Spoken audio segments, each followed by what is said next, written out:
2024 বিজেপির নেতারা এখানে সভা সমিতি করতে এসে যে প্রতিশ্রুতিগুলো প্রধানমন্ত্রী সহ বিজেপির বড় বড় নেতারা দিয়েছিল, নারায়ণী ব্যাটালিয়ন তৈরি করা, চিলারায়ের নামে প্যারামিলিটারি ট্রেনিং সেন্টার করা, বলা হয়েছিল আন্তর্জাতিক মানের এয়ারপোর্ট হবে, 2023 সালের ফেব্রুয়ারি মাস থেকে 9 সিটার এরোপ্লেন শুরু হয়েছিল কলকাতা যাওয়া আসা, আগামী 31 তারিখ সেই পরিষেবাও বন্ধ হতে চলেছে। বিজেপি ভোটে জেতার পর কুচবিহারের মানুষকে শুধুমাত্র এসআইআর এর মাধ্যমে বা আসামের ফরেন ট্রাইব্যুনালের নোটিশ পাঠিয়ে অপমানিত করেনি, তাদেরকে শোষিত করে রেখেছে, তাদের অধিকারের টাকা আটকে রেখে। আমার সাথে 10 জন রয়েছে, সবাই কুচবিহার জেলার মানুষ, এই মাটিতে জন্মেছে, বড় হয়েছে, এই মাটিকে পদে পদে সমৃদ্ধ করেছে। এই 10 জনকে বিজেপির দালাল ইলেকশন কমিশন আর মুখ্য নির্বাচন কমিশনার জ্ঞানেশ কুমার মৃত বলে ঘোষণা করেছে। এই 10 জন মানুষকে এদের ভোটার লিস্ট থেকে নাম কেটে দেওয়া হয়েছে, বলেছে এদের কোনো অস্তিত্ব নেই, এরা মৃত। আমার পাশে যারা আছে তাদেরকে কি মৃত মনে হচ্ছে? আমার হাত ধরে যে মাসিমা দাঁড়িয়ে আছে, কত কষ্ট, তাও আমাদের সবাই এসছে, তার মৌলিক অধিকার সে যাতে প্রয়োগ না করতে পারে তার ভোটাধিকার কেড়ে নেওয়া হচ্ছে। আমাদের জল কল রাস্তার টাকা খালি নরেন্দ্র মোদী আর অমিত শাহ সরকার বন্ধ করে রাখেনি, আমাদের ভোটাধিকার কেড়ে নিতে চেয়েছে এই দিল্লির জমিদার আর বিজেপির জল্লাদেরা। আগামীর লড়াই এদেরকে উপড়ে ফেলার লড়াই, এদেরকে বিসর্জন দেওয়ার লড়াই, এই ছাইপাস আবর্জনাগুলোকে সাফ করবার লড়াই। 2021 সালে 7 জন বিধায়ককে জিতিয়েছিলেন, পরবর্তীকালে দিনহাটা উপনির্বাচনে তৃণমূল জেতে। আজকে স্কোর কি? 9টার মধ্যে 3টে তৃণমূল আর 6টা বিজেপি। বিজেপিকে যত জেতাবেন আপনার অধিকার থেকে আপনি বঞ্চিত থাকবেন, আর তৃণমূল যতদিন ছিল সাধারণ মানুষের উপর চোখ তুলে বিজেপির নেতারা তাকানোর দুঃসাহস দেখায়নি দিল্লি থেকে হোক বা মধ্যপ্রদেশ থেকে।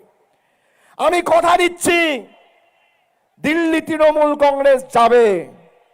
আর আজকে মাঠে যা লোক হয়েছে, দিল্লির নেতাদের বলবো খালি ছবিটা সংবাদ মাধ্যমের পর্দায় আর ফেসবুকে একবার দেখবেন, রাতের ঘুম চলে যাবে, রাতের ঘুম চলে যাবে। এই 1/3 মানুষ যদি দিল্লি যায় না, মাঠে যা লোক রয়েছে আর রাস্তায় যা লোক রয়েছে, তার 1/3 লোক যদি দিল্লিতে যায়, বিজেপির নেতারা বানের জলে ভেসে যাবে, পাওয়া যাবে না দেখতে। বাঙালির সাথে লড়বেন।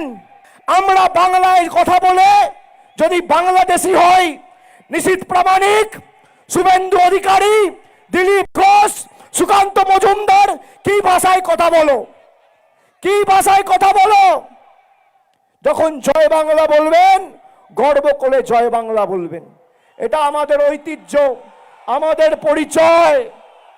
এই বাংলার মাটিতে দেশের রাষ্ট্রপতি এসে জয় বাংলা বলে গেছে, অমিত শাহ তো কোন ছাড়। আমাদের শিখতে হবে। আপনার কাছে হিন্দুত্ব, যারা চাষ করতে যাইছে, যারা চাষ করতে যাচ্ছে তাদেরকে পাচারকারী বলে সন্দেহ করে প্রাণে মারা হচ্ছে।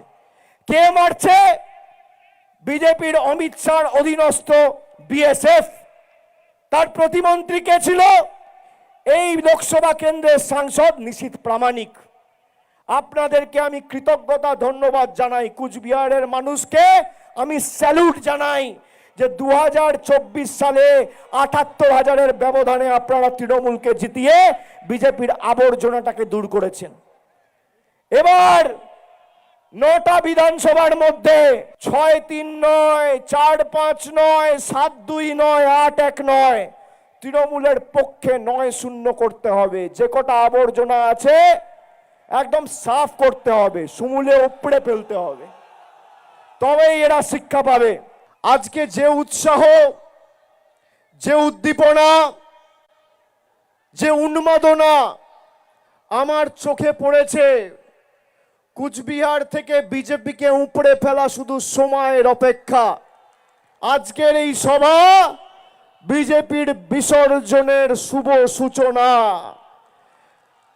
বাংলার উপর যারা ধারাবাহিক হামলা করে বাংলার মানুষকে নিপীড়িত করে রাখার চেষ্টা করেছিল, বাংলার মানুষ আজ সিদ্ধান্ত নিয়েছে যে ভাষায় ভারতীয় জনতা পার্টির বহিরাগত জমিদাররা বোঝে, তাদেরকে সেই ভাষায় জবাব দিতে আগামী দিন মানুষ প্রস্তুত।